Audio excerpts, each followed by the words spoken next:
Welcome to all. स्वागत है आप सभी का उत्थान डिफेंस एकेडमी में।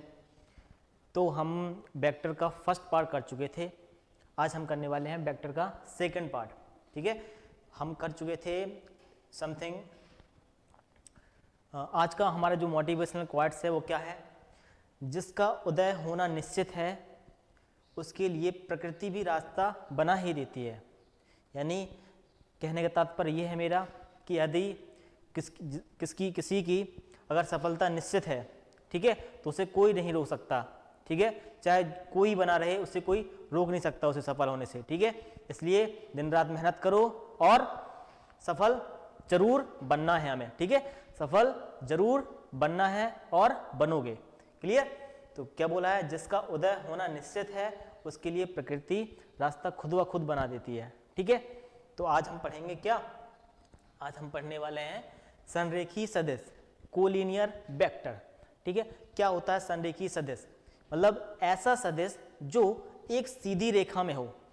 जैसे एक चींटी की चाल होती है, चींटी कैसे चलती है? ऐसे चलती है, ऐसे ऐसे ऐसे, बिल्कुल उसके लगातार पीछे पीछे पीछे पीछे चलती जाती है। देखी हुई ना, चींटी का चलना हुआ देखा होगा आपने, लगातार पीछे चलती जाती है।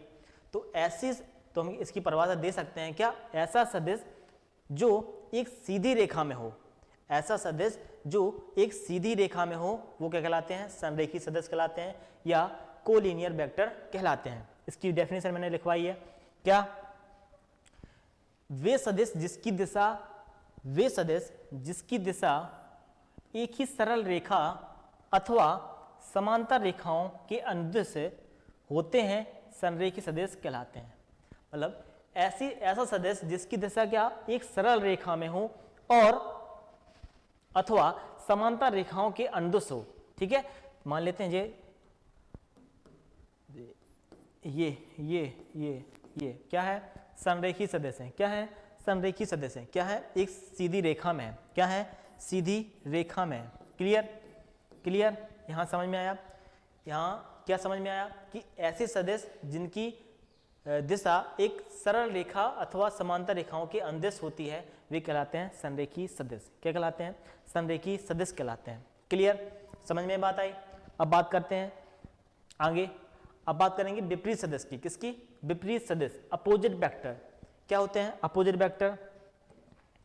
यदि मैं आपसे कहूं कि ए वेक्टर ए है और एक वेक्टर बी ये है, तो इससे देख के क्या लग रहा है आपको? तो ऐसे सदिश, ऐसे दो सदिश जिनका परिमाण तो समान हो बट दिशा विपरीत हो। ऐसे दो सदिश जिनका परिमाण तो समान हो लेकिन दिशा विपरीत हो, वे क्या कहलाते हैं? वे क्या कहलाते हैं? वे कहलाते हैं विपरीत सदिश। क्या कहलाते हैं? विपरीत सदिश या अपोजिट वेक्टर। क्या कहलाते हैं? ऐसे सदिश जिनका परिमाण तो समान हो लेकिन दिशा विपरीत हो। क्या हो? दिशा विपरीत हो, वो कहलाएंगे विपरीत सदिश। क्या कहलाएंगे? विपरीत सदिश। इसकी परिभाषा मैंने लिखवाई है। क्या? ऐसे दो सदिश जिनके परिमाण क्या हो? परिमाण समान हो परंतु दिशा विपरीत हो। क्या हो? दिशा विपरीत। देखो मैंने बताया ना, दिशा विपरीत। एक सदिश ऐसा है और एक सदिश ऐसा है। इसकी दिशा कहाँ है? इस तरफ है। इसकी दिशा कहाँ है? इस तरफ है। क्लियर? तो ऐसे दो सदिश जिनकी दिशा क्या हो? डिफरेंट हो और परिमाण इक्वल हो, वो कहलाएंगे विपरीत सदिश। क्या कहलाएंगे? विपरीत सदिश कहलाएंगे। और एक पॉइंट आपको याद रखना है कि विपरीत सदस्यों के बीच का जो कोण होता है वो होता है 180 डिग्री। कितना होता है? 180 डिग्री होता है। कितना होता है? 180 डिग्री होता है। जो विपरीत सदस्यों के बीच का जो कोण होता है वो 180 डिग्री होता है।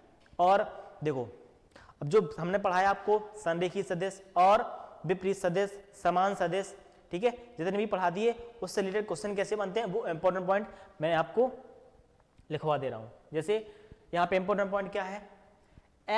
दो समान अथवा विपरीत सदिश संरेख होते हैं।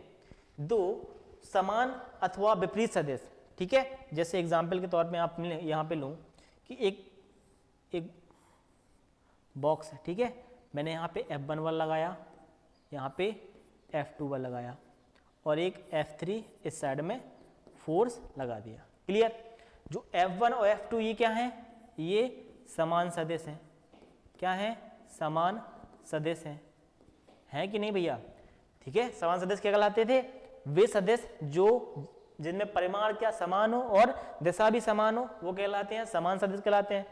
और ये क्या है, F1 F2 या F3 क्या है, ये विपरीत सदिश है। क्या है, विपरीत सदिश, ठीक है, अपोजिट वेक्टर है। क्लियर, जो F1 F2 और F3 हैं या F2 F3 बोल दें या F1 F3 बोल दें, क्या है, विपरीत सदिश हैं, अपोजिट वेक्टर हैं। क्लियर, तो यहाँ पे जो आपको क्वेश्चन पूछा जाएगा एनडीए में पूछा जाता है 7 में कि दो समान अथवा विपरीत सदिश संरेख होते हैं। ठीक है, दो समान अथवा विपरीत सदिश क्या होते हैं, संरेख होते हैं। क्लियर, अगला पॉइंट, दो समांतर अथवा प्रति समांतर सदिश संरेख हो सकते हैं और नहीं भी। यहाँ पे आप यहाँ पे सही कर लेना, दो समांतर अथवा प्रति समांतर सदिश संरेख हो सकते हैं और नहीं भी, जो समांतर सदिश और प्रति समांतर सदिश होते हैं वो संरेख हो भी सकते हैं और नहीं भी हो सकते हैं। जैसे एक बॉक्स लिया मैंने, इस पे F1 लगाया और इस साइड F2 लगाया, ये यहाँ पे क्या एक फर्श पे चल रहा है और किस एक्सेलरेशन से चल रहा है। क्लियर, समझ गए ना। तो समांतर सदिश और प्रति समांतर सदिश संरेख हो भी सकते हैं और नहीं भी हो सकते हैं, संरेख हो भी सकते हैं और नहीं भी हो सकते हैं। क्लियर, इतनी बात समझ में आई, बोलो यहां तक बात समझ में आई। तो इंपॉर्टेंट पॉइंट क्या है, दो समान अथवा विपरीत सदिश संरेख होते हैं। क्या होते हैं, संरेख होते हैं। दो समांतर अथवा प्रति समांतर सदिश संरेख हो भी सकते हैं और नहीं भी हो सकते हैं। क्लियर, आपको एनडीए में ऐसे क्वेश्चन पूछे जा सकते हैं। क्लियर, अगले पॉइंट बढ़े, हम पढ़ेंगे, क्या पढ़ेंगे, हम पढ़ेंगे समतली सदिश के बारे में। किसके बारे में, समतली सदिश। किसके बारे में पढ़ेंगे, समतली सदिश या कोप्लेनर वेक्टर। कोप्लेनर वेक्टर, ऐसा सदिश जो एक ही तल में स्थित हो, ऐसा सदिश जो एक ही तल में, जैसे मैंने x और z तल लिया, x z तल लिया, x z तल में कौन कौन सदिश हैं, एक a वेक्टर, एक b वेक्टर, एक c वेक्टर और एक d वेक्टर। जो x z तल में है, किसमें, x z तल में है, a vector, b vector, c vector और d वेक्टर। तो जो x z तल में है वो क्या कहलाएंगे, a vector, b vector, c vector, d vector. जितने भी ये वेक्टर हैं ये क्या किस तल में है, x z तल में। किसमें सर, x z तल में। क्या कहलाएंगे ये, कोलिनियर, सॉरी कोप्लेनर, को क्या कहलाएंगे, कोप्लेनर वेक्टर। क्या कहलाएंगे, कोप्लेनर वेक्टर, क्योंकि ये एक ही तल में क्या है, उपस्थित है। अब जैसे ये वाला तल में yz तल में, yz तल में क्या है, e वेक्टर और f वेक्टर। ये दोनों वेक्टर क्या कहलाएंगे, कोप्लेनर वेक्टर कहलाएंगे। इसमें a vector, b vector, c vector, d vector क्या कहलाएंगे, कोप्लेनर वेक्टर। तो कोप्लेनर वेक्टर क्या है, ऐसे वेक्टर जो एक ही तल में स्थित हों वो कहलाएंगे कोप्लेनर या समतली सदिश कहलाएंगे। जैसे मैं आपसे कहूं कि a वेक्टर और e वेक्टर क्या समतली सदिश हैं, क्या a वेक्टर, क्या e वेक्टर समतली सदिश हैं, तो इसका आंसर है नहीं। क्या है ये, असमतली सदिश। क्या है, असमतली सदिश, नॉन कोप्लेनर वेक्टर। क्योंकि जो a वेक्टर है हमारा क्या है, xz तल में है, और जो e वेक्टर हमारा क्या yz तल में है। अलग अलग तल में हो गए ना, तो अलग अलग तल में जो हो जाएंगे वो क्या कहलाएंगे, असमतली सदिश कहलाएंगे। क्या कहलाएंगे, असमतली सदिश कहलाएंगे या नॉन कोप्लेनर वेक्टर कहलाएंगे। समझ गए बात, यहां तक बात समझ में आई। चलें आगे, हमें डेफिनेशन लिखवाइए इसमें। क्या, वे सभी सदिश जो एक ही तल में स्थित हों वो क्या कहलाएंगे, समतली सदिश कहलाएंगे। जो मैंने आपसे बताया था कि ऐसे सदिश जो एक ही तल में स्थित हो क्या कहलाते हैं, समतली सदिश कहलाते हैं, अन्यथा वे असमतली सदिश कहलाएंगे। क्या कहलाएंगे, असमतली सदिश कहलाएंगे। समझ गए ना। जैसे हमने बताया था आपको क्या कि एक्स जेड तल में जो जितने भी हमारे वेक्टर हैं, जो क्या है जी एक्स और जेड तल में क्या, ए vector, B vector, C vector, D vector, सभी क्या कहलाएंगे, समतली सदिश कहलाएंगे। क्या कहलाएंगे, समतली सदिश कहलाएंगे। और ई वेक्टर और एफ वेक्टर क्या कहलाएंगे, YZ तल में है तो क्या कहलाएंगे ये भी क्या कहलाएंगे, समतली सदिश कहलाएंगे। बट मैं आपसे कहूंगी डी वेक्टर और एफ वेक्टर, डी वेक्टर और एफ वेक्टर क्या समतली सदिश हैं? तो डी वेक्टर और एफ वेक्टर समतली सदिश नहीं है, क्योंकि डी वेक्टर XZ तल में है और एफ वेक्टर YZ तल में है। इसलिए डी वेक्टर और एफ वेक्टर क्या है, असमतली सदिश हैं। क्या है, असमतली सदिश। समतली सदिश क्या कहलाते हैं? जो एक ही तल में स्थित हो, क्या हो, एक ही तल में स्थित हो, वो कहलाते हैं क्या, समतली सदिश। क्या कहलाते हैं? समतली सदिश कहलाते हैं। क्लियर, यहां तक बात समझ में आई? ये मैंने आपको डेफिनेशन लिखवाई है तो आप नोट कर लेना, ठीक है। चलें आगे बात करें। आगे बात करेंगे हम शून्य सदिश की। किसकी? शून्य सदिश। क्या? शून्य सदिश। शून्य सदिश, शून्य सदिश इसको प्रदर्शित किससे करते हैं? जीरो वेक्टर से प्रदर्शित करते हैं। किससे? जीरो वेक्टर से प्रदर्शित करते हैं। इसकी परिभाषा क्या है? वे सदिश जिसका परिमाण क्या हो, शून्य हो, जिसका परिमाण क्या हो, शून्य हो, शून्य सदिश कहलाता है। क्या कहलाता है? शून्य सदिश। ऐसा सदिश जिसका परिमाण क्या आ जाए, क्या आ जाए, शून्य आ जाए, उसका परिमाण क्या आ जाए, शून्य आ जाए, वो कहलाता है शून्य सदिश। इसको प्रदर्शित करते हैं जीरो वेक्टर से। किससे प्रदर्शित करते हैं? जीरो वेक्टर से प्रदर्शित करते हैं। किससे प्रदर्शित करते हैं? जीरो वेक्टर से प्रदर्शित करते हैं। क्लियर, इतनी बात समझ में आई? किससे प्रदर्शित करते हैं? जीरो वेक्टर से प्रदर्शित करते हैं। यदि हमारे पास ए वेक्टर है प्लस माइनस वही वेक्टर ले लें, वो माइनस में ले लें, तो जो निकल के आए, क्या निकल के आएगा? जीरो वेक्टर निकल के आएगा। क्या निकल के आएगा? जीरो वेक्टर निकल के आएगा। ठीक है, जीरो वेक्टर निकल के आएगा। क्लियर। सेकंड पॉइंट, यदि हम जीरो का मल्टीप्लाई ए वेक्टर से करा दें तो क्या निकल के आता है? तब भी हमारा क्या निकल के आता है? जीरो वेक्टर निकल के आता है। क्या आता है? जीरो वेक्टर निकल के आता है। समझ गए? इतनी बात समझ में आई? बोलिए, यहां तक बात समझ में आई? तो ऐसा सदिश जिसका परिमाण क्या हो, शून्य हो, वो कहलाता है शून्य वेक्टर। क्या कहलाता है? शून्य वेक्टर या शून्य सदिश कहलाता है। इसको प्रदर्शित किससे करते हैं? जीरो वेक्टर से प्रदर्शित करते हैं। किससे प्रदर्शित करते हैं? जीरो वेक्टर से डिनोट करते हैं। ठीक है, और ये पॉइंट आपको याद रखने हैं दोनों, कि यदि उसी सदिश को हम क्या करते हैं, माइनस कर दें, तो क्या निकल के आता है? जीरो वेक्टर निकल के आता है। क्या निकल के आता है? जीरो वेक्टर निकल के आता है। और गुणा कर दें, हम क्या कर दें, गुणा कर दें जीरो से, तब भी क्या निकल के आता है? जीरो वेक्टर निकल के आता है। क्या निकल के आता है? जीरो वेक्टर निकल के आता है। आगे बढ़े, आगे बढ़े, आगे देखो, आगे बात करेंगे हम इकाई सदिश की। किसकी? इकाई सदिश क्या होता है? क्या होता है इकाई सदिश? ठीक है, तो इकाई सदिश इसको डिनोट करते हैं ए कैप से। किससे डिनोट करते हैं? ए कैप से। तो किसी सदिश में, मान लेते हैं कोई सदिश ए वेक्टर है, किसी सदिश में उसके परिमाण का भाग लगाने पर हमें इकाई सदिश प्राप्त होता है। क्या बताया मैंने? किसी सदिश में उसके परिमाण का भाग लगाने पर हमें इकाई सदिश प्राप्त होता है। किसी सदिश में उसके परिमाण का भाग लगाने पर हमें क्या प्राप्त होता है? इकाई सदिश प्राप्त होता है। जैसे मान लेते हैं कोई हमें सदिश दिया है 3i cap plus 2j cap plus 5k cap. ठीक है, कोई सदिश दिया है ए, मान लेते हैं कि ए वेक्टर हमें क्या दिया है? 3i cap plus 2j cap plus 5k cap. तो उस सदिश में उसके परिमाण का भाग लगाने पर, तो उसका परिमाण कैसे निकालते हैं? मॉड ए। ठीक है, डिनोट किससे करते हैं?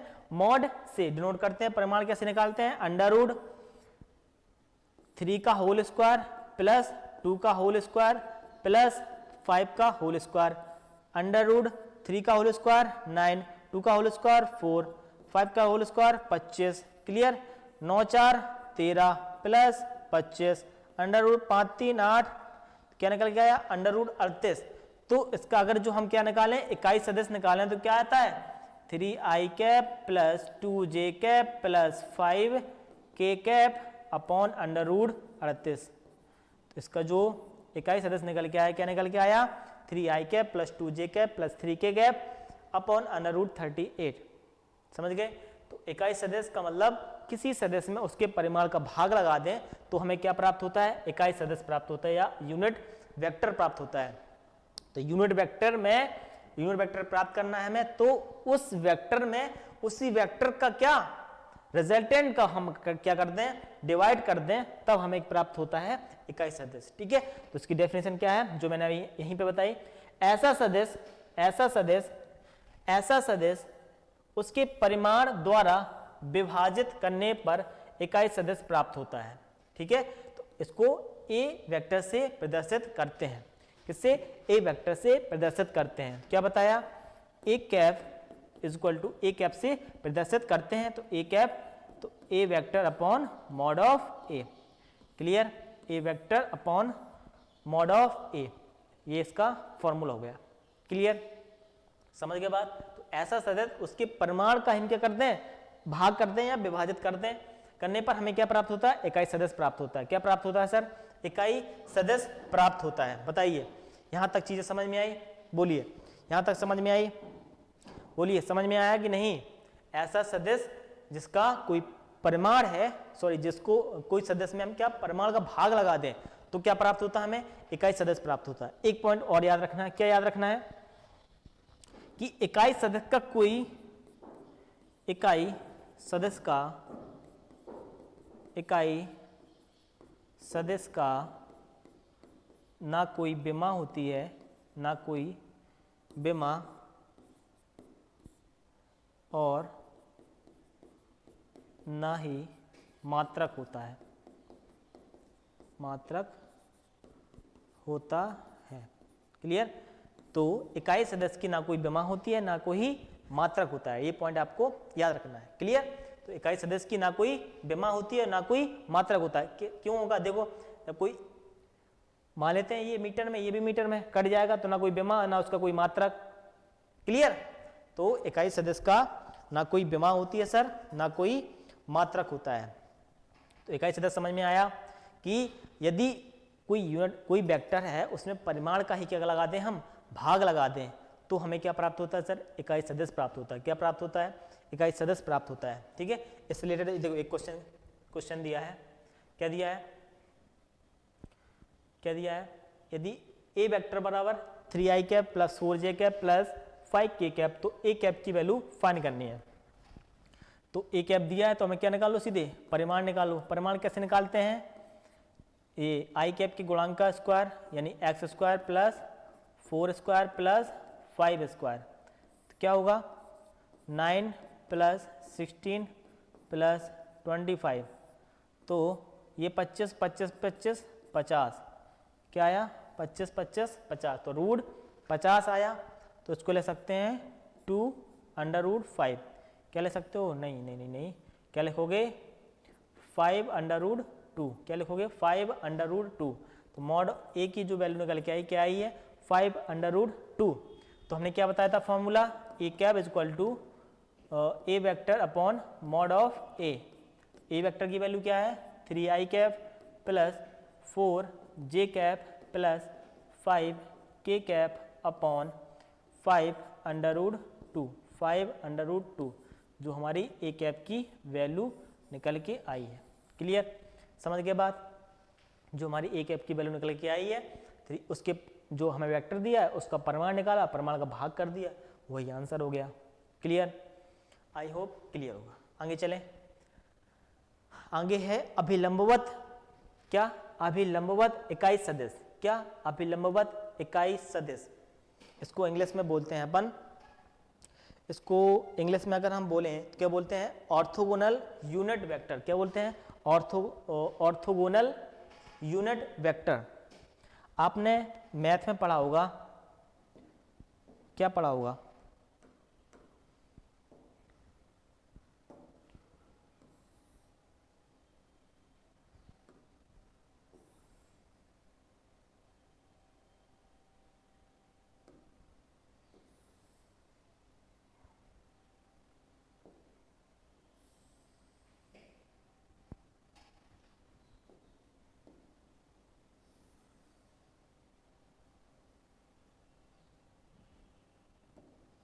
ठीक है, ये हमारा क्या है? X axis. ये हमारा क्या है सर? Y access. ये हमारा क्या है? Z axis. ठीक है, ये हमने क्या बनाया? 2D बनाया है, बट जो जेड एक्सेस होता है कैसे होता है? ऐसे होता है, ऐसे। ठीक है, ऐसे होता है, मैं बना नहीं सकता बट ऐसे बना है, ठीक है ना। तो जो जेड एक्स होता है ऐसे, मतलब तीनों क्या होते हैं, एक दूसरे के अभिलंबवत होते हैं, ठीक है। जो एक्स एक्सेज है हमारा, जो एक्स एक्सेज है, ठीक है, जो एक्स एक्सेज है उसको हम क्या करते हैं, आई कैप से डिनोट करते हैं, किससे, आई कैप से। जो वाई एक्सेज है उसको हम क्या किससे डिनोट करते हैं, जे कैप से, और जो जेड एक्सेज है उसको के कैप से। क्लियर। तो यहाँ पे लिख सकते हैं जो एक्स एक्सेज है हमारा, किससे डिनोट करेंगे हम इसे, आई कैप से, वाई अक्ष को किससे, जे कैप से, और जेड अक्ष को किससे, के कैप से डिनोट करते हैं, ठीक है। यही हमारे क्या होते हैं, अभिलंबवत सदिश होते हैं। क्या होते हैं, अभिलंबवत सदिश होते हैं। जो हमारा एक्स कैप, जो एक्स एक्सिस होता है किसको डिनोट करता है, आई कैप को, और वाई एक्सेस जे कैप को, जेड एक्सेस के कैप को डिनोट करता है। क्लियर। तो एक्स एक्सेस आई कैप, वाई एक्सेस जे कैप, जेड एक्सेस के कैप को डिनोट करता है। क्लियर, समझ गए ना। कि अभिलंबवत जो इकाई सदिश होता है क्या होता है, जो एक्सेस होता है, एक्स एक्सेस होता है, आई कैप होता है, वाई एक्सेस जे कैप होता है, जेड एक्सेस के कैप होता है। क्लियर। चले आगे पढ़ेंगे हम ध्रुवीय सदिश। क्या पढ़ेंगे, ध्रुवीय सदिश, ठीक है। जैसे अब कुछ डेफिनेशंस हैं उसको फिनिश करेंगे, यहाँ से छोटे मोटे क्वेश्चन बनते हैं, ठीक है। क्वेश्चन तो यहाँ से बनेगा आपको, सदिश का गुणन, अदिश का गुणन, यहाँ से क्वेश्चन बनते हैं, ठीक है। अच्छे क्वेश्चन बनते हैं और यहाँ से, ठीक है। तो यहाँ से भी कुछ इंपॉर्टेंट क्वेश्चन बनते हैं, वो भी आपको मैंने इंपॉर्टेंट पॉइंट में आगे लिखवाए हैं, वो आपको याद रखने होंगे, ठीक है। जिससे लिखा है ध्रुवीय सदिश क्या है, पोलर वेक्टर, वे सदिश जिसका एक निश्चित प्रारंभिक बिंदु होता है। क्या होता है, एक निश्चित प्रारंभिक बिंदु होता है अथवा कार्यरत बिंदु होता है, ध्रुवीय सदिश कहलाता है। अभी समझ में नहीं आया होगा, देखो एग्जाम्पल क्या है, विस्थापन वेग बल संवेग मान लेते हैं, ये क्या है, एक बॉक्स है, ठीक है। मैंने इस पॉइंट पे बल लगाया, किस पॉइंट पे, इस पॉइंट पे क्या लगाया, बल लगाया, ठीक है। इस पॉइंट पे बल लगाया, तो जो पॉइंट है, जिस पॉइंट पे हम क्या बल लगा रहे हैं, ठीक है, जिस पॉइंट पे बल लगा रहे हैं, तो वही क्या, वह सदिश जिसका निश्चित प्रारंभिक बिंदु हो। कोई निश्चित, मान लेते हैं यहाँ पे स्टार्ट किया मैंने, यहाँ से चलना, यहाँ से यहाँ तक गए, ठीक है। तो यहाँ से स्टार्ट किया ना, तो एक निश्चित प्रारंभिक बिंदु है ना, तो उसी को हम क्या बोलते हैं, उसी को बोलते हैं ध्रुवीय सदिश, उसी को बोलते हैं पोलर वेक्टर। मान लेते मैंने यहाँ पे 5 न्यूटन का बल लगाया, कहाँ पे, मान लेते यहाँ पे मैंने 5 न्यूटन का बल लगाया, तो कहाँ पे, यहाँ से इस पॉइंट पे मैंने 5 न्यूटन का बल लगाया ना, तो यहाँ से लेके पूरा यहाँ तक दर्द करेगा। तो इस पॉइंट पे लगाया ना मैंने बल, तो जिस पॉइंट पे लगा रहा हूं बल, वही क्या कहलाता है, मेरा ध्रुवीय सदिश कहलाता है। क्या कहलाता है, वही पॉइंट है, यानी प्रारंभिक बिंदु अथवा कार्यरत बिंदु ध्रुवीय सदिश कहलाता है। क्लियर, समझ गए ना। इसके जो एग्जाम्पल हैं क्या है, विस्थापन है, वेग है, बल है, संवेग, और बहुत से एग्जाम्पल हैं। क्लियर, समझ गए बात, समझ गए। आगे चलते हैं, आगे ये इंपॉर्टेंट है, ये इंपॉर्टेंट है, एयरफोर्स में यहाँ से क्वेश्चन भी पूछा गया है। क्या अक्षीय सदिश यानी एक्सियल वेक्टर क्या कहलाता है, अक्षीय सदिश क्या कहलाते हैं, या एक्सियल वेक्टर क्या कहलाते हैं, ये आपको समझना है, ठीक है, ये आपको समझना है, ठीक है। मान लेते हैं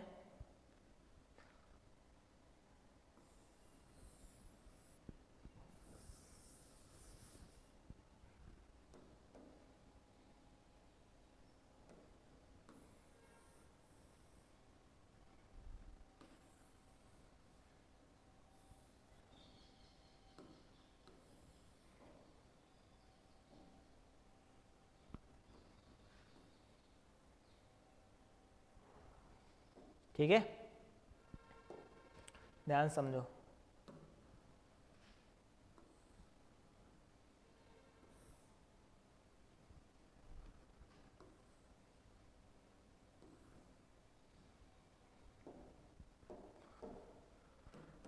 देखो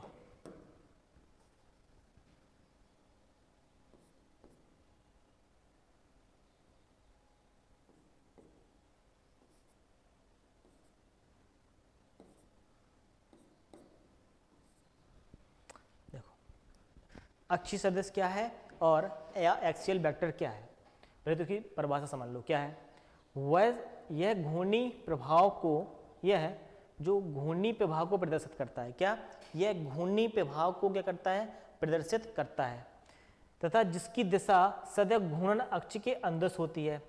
जिसकी दिशा क्या होती है? घूर्णन अक्ष के अंदर होती है, अक्षीय सदिश कहलाता है। बट इसके परिभाषा इंपॉर्टेंट नहीं है, परिभाषा थोड़ा ना पूछेगा आपसे, पूछेगा तो क्या कोणीय वेग। उसने पूछा है पेपर में कि कोणीय वेग क्या है? सदिश है, अक्षीय सदिश है, अदिश है, इनमें से कोई नहीं। तो बहुत सारे बच्चे सदिश लगा के आ गए, बट उसका आंसर क्या है? अक्षीय सदिश है। क्या है? अक्षीय सदिश। कोणीय वेग, कोणीय संवेग, बल आघूर्ण, कोणीय त्वरण आदि सभी क्या कहलाते हैं? सभी एक्सियल वेक्टर यानी अक्षीय सदिश कहलाते हैं। जैसे यहां पे समझो, देखो, और इसकी दिशा क्या? घूर्णन अक्ष के अंदर होती है। किसके? घूर्णन अक्ष के अंदर। और इसकी जो दिशा होती है वो हम दाएं हाथ के पैच के नियम से निकालते हैं। किससे? इसकी जो दिशा होती है सर, दिशा कैसे निकालेंगे? दाएं हाथ के पैच के नियम से, पैच के नियम से इसकी जो दिशा होती है वो हम क्या करते हैं? दाएं हाथ के पैच के नियम से, दाएं हाथ के पैच के नियम से क्या करते हैं? निकालते हैं। क्लियर? देखो बहुत ध्यान से समझना, ठीक है। ये क्या है सर? ये क्या है? Anti clockwise. क्या है? ये कैसे घूम रहा है? Anti clockwise. हम मान लेते हैं ओमेगा। क्या? कोणीय वेग, कोणीय संवेग मान लेते हैं। कोणीय वेग क्या है? ओमेगा। क्या? कोणीय वेग ओमेगा। कैसे घूम रहा है ये? अरे कैसे घूम रहा है ये? अगर हम क्या क्लॉकवाइज घुमाएं, कैसे? क्लॉकवाइज। कैसे घुमाएं? क्लॉकवाइज घुमाएं। कैसे? क्लॉकवाइज। ठीक है, कैसे? क्लॉकवाइज घुमाएं। कैसे घुमाएं? क्लॉकवाइज। तो इसकी जो दिशा होगी कैसे होती है? ऊपर की ओर। इसकी जो दिशा होगी कहां पे होगी? ऊपर की ओर, अपवार्ड। कैसे होगी? अपवार्ड होगी। ठीक है। और जो एंटी क्लॉकवाइज घूमे, क्या? एंटी क्लॉकवाइज घूमे उसकी दिशा क्या होगी? डाउनवर्ड। कैसे होगी? डाउनवर्ड। क्लियर? क्या होगी? डाउनवर्ड। जो क्लॉकवाइज घूमे उसकी दिशा ऊपर की ओर। कैसे? ऊपर की ओर। जो एंटी क्लॉकवाइज घूमे उसकी दिशा क्या? नीचे की ओर। देखो है ना, नीचे की ओर। जो क्लॉकवाइज घूमे वो दिशा ऊपर की ओर, जो एंटी क्लॉकवाइज घूमे उसकी दिशा क्या? नीचे की ओर। क्लियर? यहां तक भी समझ में आई? तो अक्षीय सदिश क्या है? एक घूर्णी सदिश है जो घूर्णन अक्ष के अंदर काम करता है, और इसकी दिशा जो होती है वो हम दाएं हाथ के नियम से, दाएं हाथ के पैच के नियम से निकालते हैं। जो अगर क्लॉकवाइज घूमे तो उसकी दिशा ऊपर की ओर, एंटी क्लॉकवाइज घूमे तो उसकी दिशा नीचे की ओर होगी। क्लियर? समझ गए बात? आगे चलें। कुछ इंपॉर्टेंट पॉइंट है वो आपको याद रखने हैं। कुछ इंपॉर्टेंट पॉइंट है जो मैंने लिखे हुए हैं वो आपको याद करने ही है। जैसे पहला पॉइंट दिया है, क्या? पहला पॉइंट दिया है सदिशों की न्यूनतम संख्या जिनका परिणामी शून्य हो। आपसे क्वेश्चन पेपर में कैसे करेगा? कैसे करेगा कि सदिशों की वह न्यूनतम संख्या क्या है जिनका परिणामी शून्य हो जाए। सदिशों की वह न्यूनतम संख्या क्या है जिनका परिणामी शून्य हो जाए। तो इसका आंसर होता है सर 2। क्या होता है इसका आंसर? 2। आपसे डायरेक्ट क्वेश्चन करेगा पेपर में कि सदिशों की ऐसी संख्या बताइए जिनका परिणामी क्या हो जाए? शून्य हो जाए। तो ऐसी संख्या क्या होती है सर? 2 होती है। क्या होती है? 2 होती है। अगला क्वेश्चन, अगला पॉइंट, एक ही तल में स्थित यानी कोप्लेनर वेक्टर, एक ही तल में स्थित असमान परिमाण जिनका परिमाण क्या हो? असमान हो वाले सदिशों की न्यूनतम संख्या जिनका परिणामी शून्य हो। भैया कैसे करेगा पेपर में क्वेश्चन? ऐसे सदिश जो कोप्लेनर हो बट उनके परिमाण असमान हो तो उनकी न्यूनतम संख्या बताइए जिनका परिणामी क्या हो जाए? शून्य हो जाए। तो ऐसी जो संख्या होती है वो सर होती है 3। बट किस में होने चाहिए? वो एक ही तल में होने चाहिए। किस में होने चाहिए? एक ही तल में होने चाहिए। ये पॉइंट याद रखना। किस में होना चाहिए? एक ही तल में होना चाहिए। और असमान परिमाण वाले सदिशों की न्यूनतम संख्या कितनी होती है सर जिनका परिणामी शून्य हो? 3 होती है। कितनी होती है? 3 होती है। क्लियर? अगला पॉइंट, भिन्न भिन्न तलों, ठीक है, भिन्न भिन्न तलों में स्थित सदिशों की न्यूनतम संख्या जिनका परिणामी शून्य हो वो कितना होता है सर? 4 होता है। वो कितना होता है? 4 होता है। बट वो क्या हो? भिन्न भिन्न तल में हो। ठीक है, भिन्न भिन्न तल में हो, वो क्या हो? असमतली सदिश हो, तब उनका जो परिमाण होता है शून्य हो वो कितने सदस्य होते हैं? 4 होते हैं। कितने होते हैं सर? 4 होते हैं। क्लियर? तो पहला पॉइंट समझ में आया कि सदस्यों की ऐसी न्यूनतम संख्या जिनका परिणामी शून्य हो वो 2 होंगे, जो एक ही तल में स्थित हो वो 3 होंगे, भिन्न भिन्न तल में स्थित हो वो 4 होंगे। क्लियर? यहां तक बात समझ में आई? नोट कर लेना। और 2 सदस्यों की योग का नियम, 2 सदस्यों की योग का नियम ये हम कल करेंगे। क्या करेंगे? ये हम कल करेंगे। तो आई होप आपको वीडियो पसंद आया हो। आई हो तो प्लीज़ लाइक करें, शेयर करें, सब्सक्राइब करें। अब देख रहे हो कितनी मेहनत चल रही है भाई, देखो हाथ से लिख रहा हूँ, कोई टाइपराइटर भी नहीं है मेरे पास। ठीक है, ये लिख रहा हूँ हाथ से, ये देखो। ठीक है, लिख लिख के आपको सब समझा रहा हूँ चीज़ें। तो आपको आई होप वीडियो पसंद आए तो प्लीज़ लाइक करें। ठीक है, लाइक तो कर ही सकते हैं। ठीक है, सब्सक्राइब करें चैनल को। ठीक है, तो प्लीज़ लाइक करें, शेयर करें, सब्सक्राइब करें। ठीक है, तो थैंक यू सो मच, धन्यवाद।